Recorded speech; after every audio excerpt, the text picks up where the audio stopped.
l'isolement, le poison ultime. Salut les saumons fumés.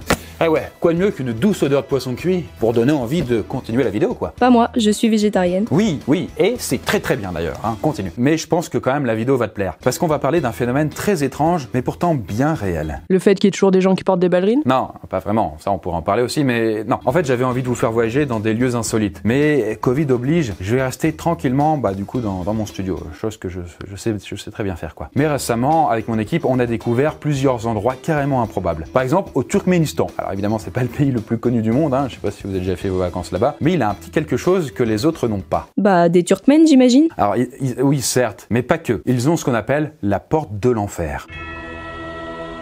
Mais du coup, pourquoi est-ce qu'on parle d'une sorte de porte à cet endroit précis? Est-ce un vrai portail vers le monde de Lucifer ou simplement un phénomène naturel terrifiant? Si je vous y emmène maintenant, est-ce qu'on va mourir ou juste assister à un superbe spectacle? Eh bien, prenez votre sac à dos, vos lunettes de soleil et vos péchés, en route pour la découverte de la porte de l'enfer en 360 secondes.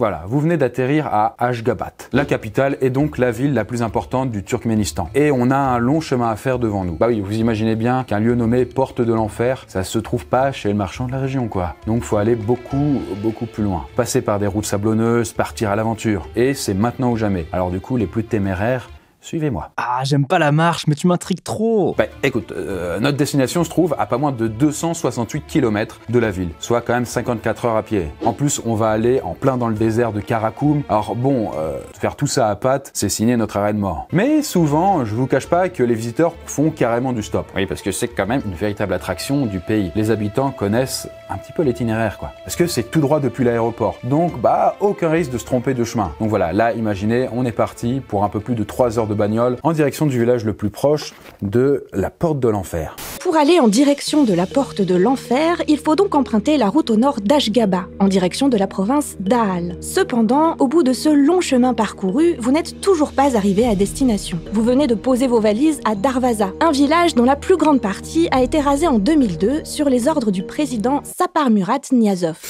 Hop là, oui, on coupe les moteurs dans ce reste de ville quasiment désert et on continue à pied. Bon, il y a aussi un parking pas loin de ce lieu inédit, mais pendant que vous marchez, je vais vous en dire un petit peu plus sur cette porte de l'enfer. En fait, elle doit déjà une partie de son nom à Darvaza, qui veut dire porte. Et pour la question de l'enfer, c'est tout autre chose. Parce que, en plus, l'histoire derrière cette porte reste folle. Ça remonte à 1971, soit en pleine guerre froide avec le bloc soviétique. Ah, c'est une histoire pour le Strige, ça. Ouais, d'ailleurs, si l'URSS vous parle, hop, une petite vidéo sur le sujet, hop là, c'est cadeau. À vous de voir. Mais pour en revenir à là où on était, à l'époque, c'est la course à l'espace, mais aussi la course au pétrole. Et justement, une équipe de chercheurs soviétiques se déplace jusque dans notre désert de Karakoum pour espérer tomber sur cet or noir si précieux. Parce qu'ils ont eu des échos qu'il y en avait, mais tout ça ne se passe pas comme prévu. Eh mais je te reconnais, c'est toi qui avais fait une chanson sur les pays instincts. Une autre. C'est une histoire d'une team de gars qui se faisait vraiment chier. Y'en a un qui dit viens on creuse là, histoire qu'on se fasse un peu de blé. Mais en dessous pas de pétrole, seulement une poche de gaz. Avec le souffle tout décolle, erreur scientifique un peu naze. Ah, j'aurais pas dit mieux. Une très jolie chanson. Voilà, donc finalement, tout part d'une bête erreur de ces experts. Sous leur matériel coûteux, à base de machines perforantes, le sol s'écroule. Donc voilà. Bon, on ne déplore aucun mort ce jour-là, heureusement. Du coup, ça rend l'histoire plus cocasse que tragique. Comme quoi, elle a pas du gain. Ah, vous savez, la précipitation, hein, tout vient à point à qui sait attendre, hein, comme dirait Mémé, quoi. Mais du coup, les experts constatent ce jour-là que, déjà de 1, qu'ils ont merdé en créant un énorme trou dans le désert. En effet, le trou semble vraiment imposant face à l'équipe de chercheurs. Cet immense cratère fait 20 mètres de profondeur pour pas moins de 70 mètres de diamètre. En d'autres termes, ce cratère est plus grand que 2 baleines bleues de 30 mètres de long alignées.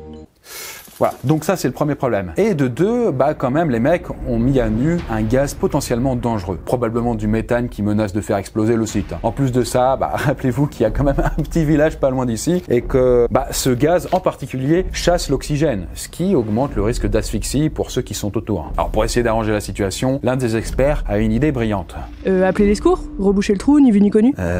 Pardon, oui.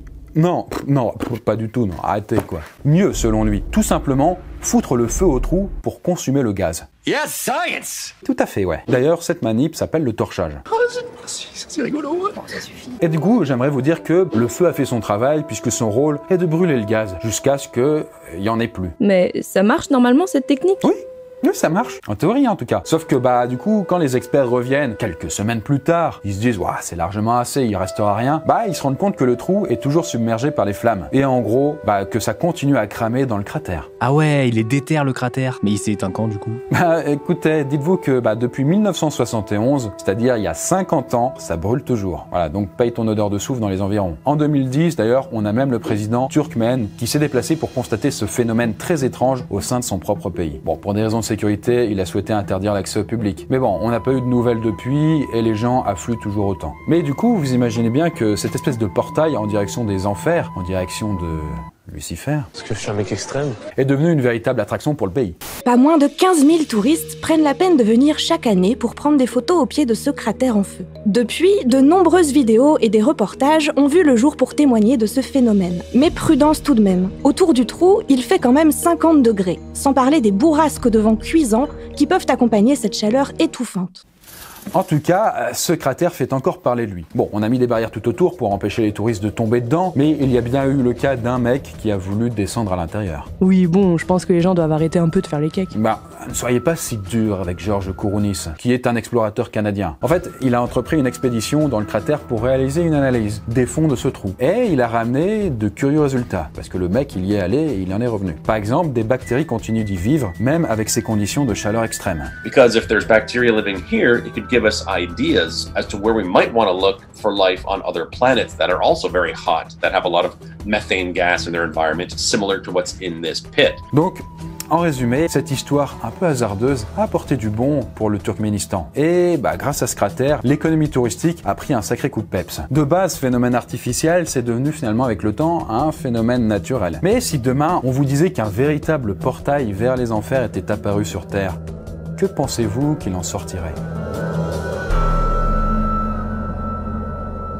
Eh bien voilà pour ce sujet un petit peu enflammé, j'ai envie de dire. Chris, j'ai trouvé pas mal de vidéos à ce sujet, notamment Dr Nozman ou même des youtubeurs qui filment la porte avec des drones. Ouais, effectivement. D'ailleurs, vous avez vu pendant que je parlais un bouquin qui s'appelle Le principe de Lucifer, qui n'a rien à voir avec la thématique. C'était juste que j'avais envie de l'avoir. Et qui est génial, je vous le recommande.